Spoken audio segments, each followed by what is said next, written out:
Good evening and welcome to CoreTV News at 7 with me, Emmanuel Ezekiel. The federal government has admitted owing fuel marketers 185 billion naira after paying about 320 billion naira in 2 installments in December last year. It also insisted that the fuel queues will disappear in the next 48 hours. Finance Minister Ngozi Okonjo-Iweala spoke on the sidelines of an agreement signing ceremony on mortgage financing in Abuja. She admitted that part of the debt would be cleared at a meeting slated for Wednesday. As you know, we are very concerned about the queues that have formed. Government is very concerned about that and is working very, very hard. As Nigerians can attest, the Petroleum Ministry and NNPC have worked very hard to try and give out the message that there is no need for panic buying and that these queues will be disappearing in the closest possible time, because they are actually working very hard with the marketers to make products available. So this is something quite temporary. We sympathize with the public and the inconvenience, but I think these things will end. I think NNPC said today that within the next 48 hours, these queues should end as the supplies come in, and the NNPC spokesperson made clear that this is due to a number of factors that have come in: disruption of pipelines and some logistical issues in transporting the oil. But as far as we know, that supplies are on their way and should be both in Lagos and Abuja and other parts of the country in the nearest possible time. So we just wanted to say that, and to clear also with regard to the financing where we are. If you recall, we had in December, both the beginning, I think it's December 2nd and December 30th, paid the marketers about 320.8 billion naira of what we owed them. And of course, we actually had this came from the excess crude account, and we paid them in 2 installments in December, 320.8 billion. We published it in the papers for everybody to see by marketer. And so this really talks about the seriousness with which the government takes this issue of trying to pay the marketers. Since this recent pressure from the marketers, we reached agreement with them last week. We met with them last week in Lagos to talk about how to take care of the balance of about 185 billion that we have, that we are owing them. And we are, as we speak, we reached agreement with them since last week on how to handle this, that we would be issuing them the usual SDNs. APC presidential campaign team has accused the Jonathan-led PDP administration of using opposing party as a whipping boy to divert attention from its fruitful failures and broken promises. Its spokesman, Garba Shehu, said in a statement issued in Abuja that the party is shocked by allegations by the PDP national chairman, Adamu Muazu, that the opposing party is behind the current fuel scarcity in the country. According to Shehu, any ruling party that could lie through its teeth in order to mislead Nigerians lacks the credibility to seek re-election. He noted that fuel marketers accused the PDP government of owing them 250 billion naira in fuel subsidy, and because they have run out of line of credit, they have no choice but to stop the importation of fuel. The campaign spokesman argued that APC is not in power and could not have been responsible for the current hardships facing Nigerians, including declining living standards, erratic power supply, fuel scarcity, and widespread unemployment. Meanwhile, the People's Democratic Party, PDP, has blamed the sudden fuel scarcity in many parts of the country on the All Progressives Congress, which it claims has infiltrated the ranks of fuel marketers. It also claims that opposition elements have been sponsoring vandals to damage critical infrastructure in order to reduce the megawatts of electricity being transmitted in the run-up to the polls. Spokesman for the party's campaign team, Femi Fani-Kayode, said in a statement in Abuja that the fuel marketers have taken a subcontract from the opposition to frustrate supplies of petrol to fuel stations as part of grand plan to create tension in the polity. He claims that the PDP knows who the fuel marketers are as well as the existing relationship between one of the biggest fuel marketers and the national leader of APC. The PDP campaign spokesman says all these are being done to frustrate the good works of the President Jonathan administration. And staying with fuel scarcity, the crisis in the Federal Capital Territory has worsened in spite of assurances from the authorities of sufficient supply of petrol to filling stations. Only a few of the stations have been dispensing fuel, while a number of them are not opened.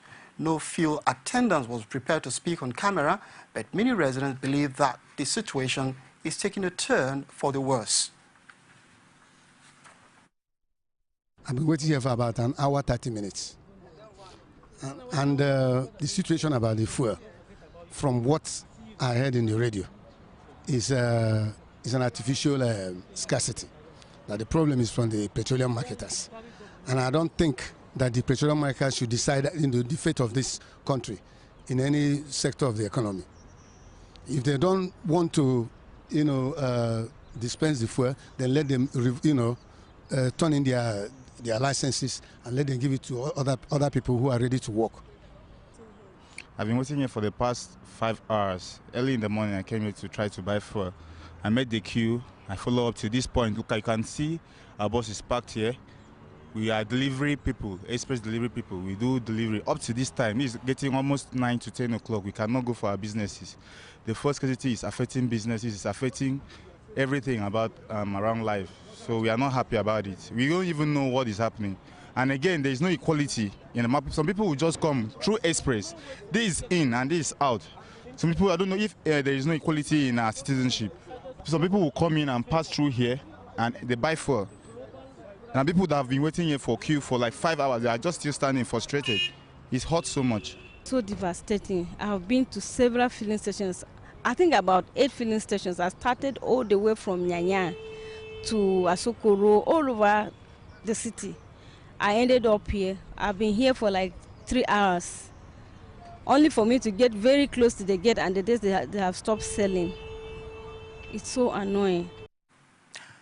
President Goodluck Jonathan says the People's Democratic Party has done well over the years and is willing to do more in the coming years. He also insists that the ruling party is not intimidated by other parties whom he says have nothing other than empty promises to offer the populace. President Jonathan said this while addressing PDP aspirants and volunteers across the country in Abuja. He maintained that the only party that can ensure peace, unity and progress in the country is the People's Democratic Party. Now, Akwa Ibom State Governor Godswill Akpabio is convinced that the People's Democratic Party would win the March 28 presidential election on the first ballot. He also boasted that President Goodluck Jonathan would win over 90% of the votes cast across the country. Akpabio said this at the end of a long-drawn strategy meeting at the presidential villa attended by PDP governors and governorship candidates.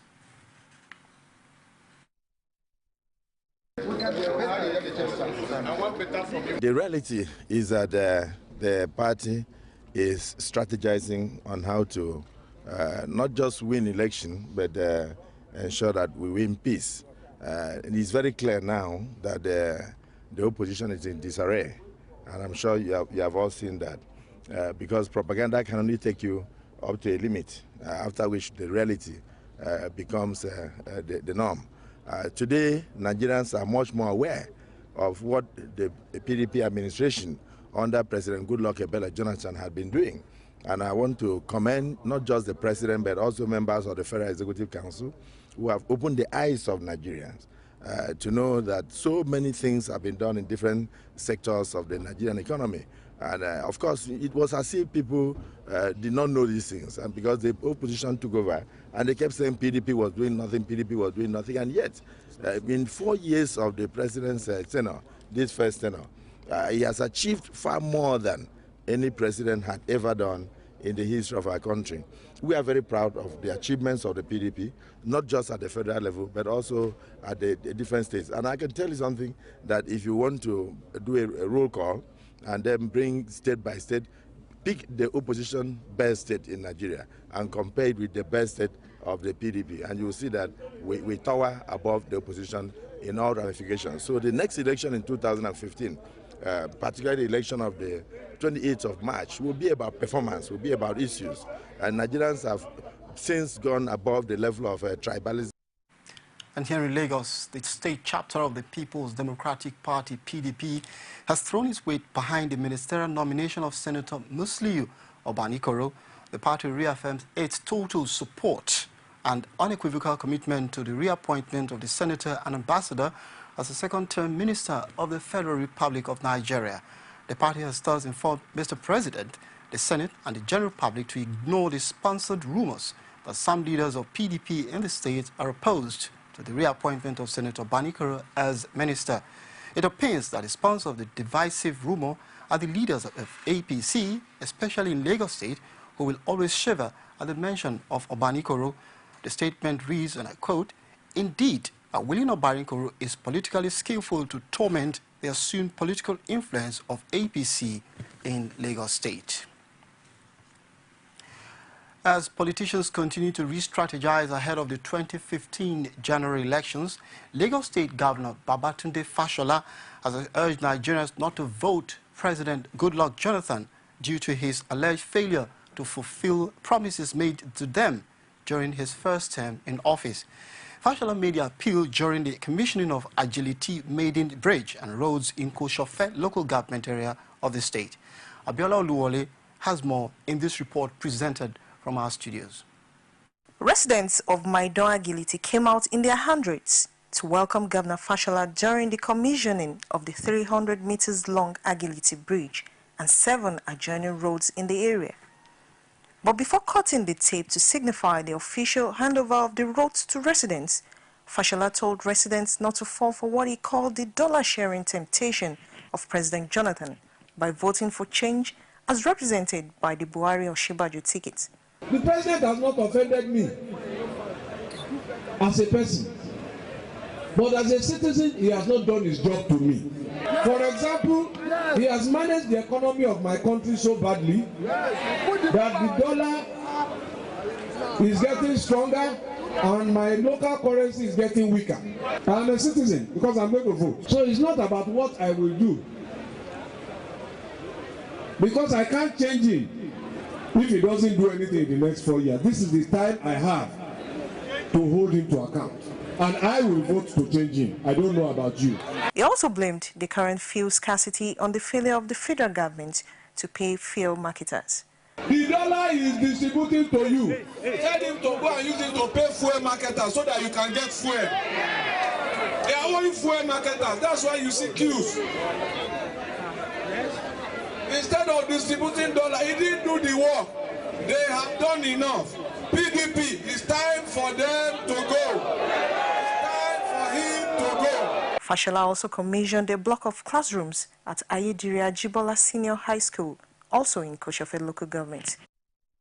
The All Progressives Congress has threatened to sue the People's Democratic Party, PDP, and its presidential campaign spokesman, Femi Fani-Kayode, if he fails to show proof that Professor Yemi Osinbajo is to resign for the party's national leader, Bola Tinubu, if Muhammadu Buhari wins the March 28 presidential election. APC's presidential campaign team said in a statement that it is giving the PDP and Fani-Kayode 72 hours to either show evidence of oath-taking or retract the libelous claim. Campaign spokesman Garba Shehu said in a statement that the claims is not only an attack on the integrity and the reputations of APC stalwarts, but also slanderous and libelous. The party insists on a public apology to Osinbajo, Tinubu, and APC, or be prepared to be charged to the court of law.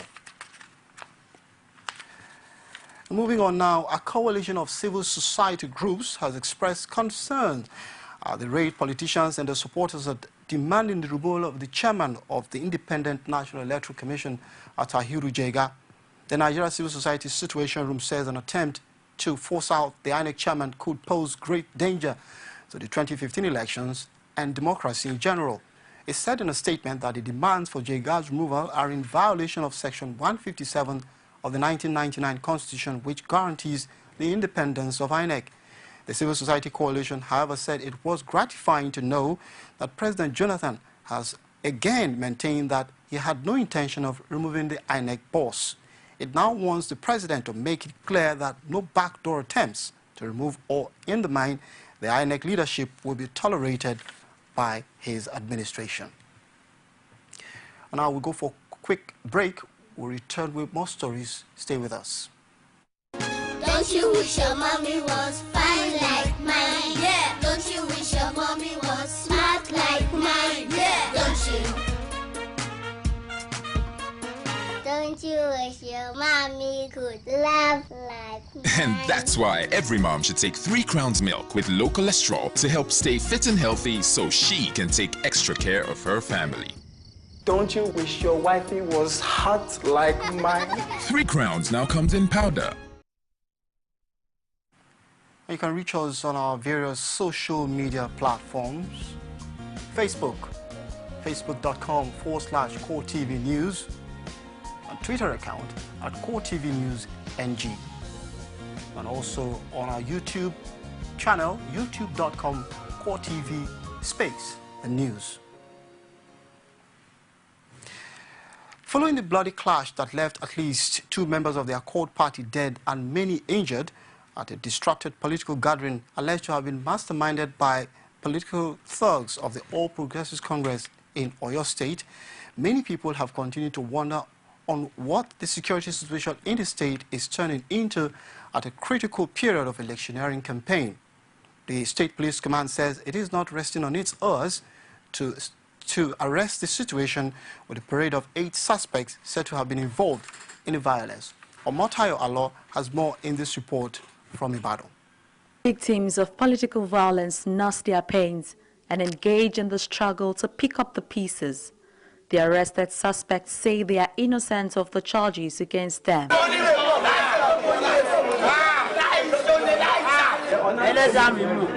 We just arrest us for hospital. We go fit someone at hospital yesterday. Say you know where they shoot am for stomach. That's why we go there. But for the affected party, justice must take its course, not just on the suspected perpetrators of the violence, but on their sponsors. Ibadan Southeast is one of the strongholds of Accord as a party, and we have heard a lot about the position of the ruling party concerning that local government, because the governor believed that he has said it on many occasions to his people that he needed to win that local government. We appeal to the Inspector General of Police. We appeal to the GOC. No, that is why they are now aggregating that we should not use the Nigerian army to the part of the election process, because they know all this army will cop them. But in his reaction, the Oyo APC Publicity Secretary Olawale Shadare says the accusation is merely a propaganda by the opposition to cast aspersion on the ruling party. It's really ridiculous for a governor who has 33 local governments to focus to now say a community, a subset of the local government will now be a strong group where he's expecting the bulk of his vote. For his part, State Publicity Secretary of Accord, Nureni Adeniran, says the party is sure of the corporates as thugs loyal to the All Progressives Congress and members of the state branch of the National Union of Road Transport Workers. He added that residents of the area also identified them as the culprits. We are not joking about rejecting the usage of NURTW to collect, to transport election materials in Oyo State. And we want Jega to hear this. And we want Akeju, who is the REC in Oyo State, to listen. Because there are several allegations that have been pointing at, several accusing fingers are pointing at them as being conniving with APC. So if they are now helping, if they are not stubborn, that they are going to do things against the will of the people, then they are confirming the fact that they are actually working in tandem with APC. For the Oyo Commissioner of Police, Mohammed Castina, investigation is still ongoing to fish out all those involved in the act for them to face the full wrath of the law. Oyo State can never be turned into a theater of the absurd, where every Tom, Dick and Harry will wake up in a drunken mood and stand dancing naked in the market square, and yet expecting people to clap for him. since some of our politicians have continuously remained adamant, we are also going to muzzle ourselves and show them that the law is greater than anybody. While the jostling for the control of the political space continues and security agencies promise adequate security, residents at the receiving end hope for the fulfillment of such promise. Omotayo Alo, CoreTV News, Ibadan. National leader of the All Progressives Congress, Bola Tinubu, is set to sue the management of Dark Communications Limited, owners of Africa Independent Television, AIT, over a documentary aired on Sunday. Counsel to the opposition figure, Tunji Abayomi, said in a statement, in a letter rather written to Dark Communications to apologize and stop further airing. It was delivered on Monday afternoon. He noted in the letter that the Long Hour documentary, which focused on his client, was filed with political resentment and several false allegations. Abayomi added that the station claimed that the material was sponsored but failed to disclose the sponsors. He argued that he rather urged that freedom of expression does not give anyone the right to indulge in character assassination. The lawyer is consequently demanding 20 billion naira as cost of damage done to the reputation of his client, failing which he will sue the company. Now, carriers of sickle cell in Edo State and their relatives have called on Edo State Governor Adams Oshomole to urgently take action to address the issue of alleged takeover of the only sickle cell management center in the state by some officials of the Ministry of Health. They made a briefing in their protest to get the attention of the governor. Our correspondent there filed in this report presented from our studios. Speaking to newsmen on why they are protesting, coordinator of the group, Charles Edigin, says it is unfortunate that the only sickle cell management center in the state has been taken over by officials of the State Ministry of Health. He said for 13 years, the center no longer functions, while even essential drugs for patients are hoarded by nurses. He urged the state government to take immediate action to remedy the situation, which he says has persisted for 13 years. The Commissioner for Health and her permanent secretary has ordered the administrative secretary of the Sickle Cell Center to deny the sickle cell sufferers 24 hours services. So what we are protesting for now is that we need 24 hours admission services in the Sickle Cell Center to be restored back. We have protested to the government house June 19, 2014, which is supposed to be our World Sickle Cell Day as designed by the United Nations. But up till now, the comrade governor has not done anything about it. State Health Commissioner Erege Irenua, who drove in shortly after the calming of the tension, says the Sickle Cell Center is set up for advocacy and research, among others. Sub-units in the Ministry of Health. It was set up mainly for research and advocacy into sickle cell disorders. It was not ever set up expressly, as stated in the law, establishing this center as a facility for treatment of patients. Over the years, people have allowed certain things to go wrong, and we have pointed it out to them. Yes, there's a laboratory to help in promotive aspects of healthcare delivery to our sickle cell patients. At the same time, we have one doctor who is here to help with counseling. If they have minor things, minor ailments that can be handled easily, yes, that is done. But it was never set up with the aim of creating a hospital for the treatment. The protest and bonfire, which lasted for several hours, was later put off by officials and men of Ardean Police Division after an appeal to the protesters to toe the path of peace. And that's CoreTV News at 7. Do join us at 9:45 for our flagship news. I am Emmanuel Ezekiel, and thanks for watching.